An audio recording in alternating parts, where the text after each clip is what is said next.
So a U.S. judge granted a nationwide injunction against the administration's bathroom policy for transgender students. I wanted to know, what's your response to this ruling? Was it a surprise? What are the next steps? Well, I will refer you to the Department of Justice about next steps. You'll recall that this stems from guidance that the Department of Education had issued earlier this year that was in response to questions that they were getting from community groups and school districts all across the country.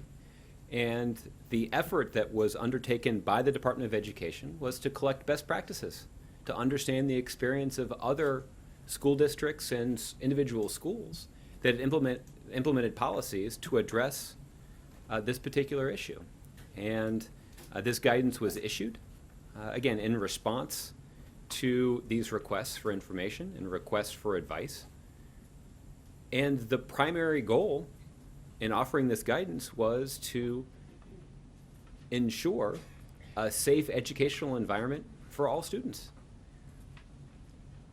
That, I think, was the motivation of the vast majority of administrators who were seeking this guidance, and it certainly was the primary goal of the administrators at the Department of Education who were seeking to be responsive to that request for information.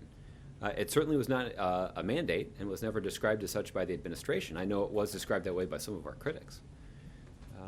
But look, I recognize that there are people who are eager to play politics with an issue like this just a few months before a national election. But the focus of the administration has been on practical problem solving. And we've worked effectively with local school districts across the country to try to help them address this complicated issue. But our goal has been from the beginning to provide for the safety and security and dignity of students all across the country. So I guess the point is we've got a lot of confidence in the guidance that was put forward. We certainly have confidence in the legal basis for issuing that guidance.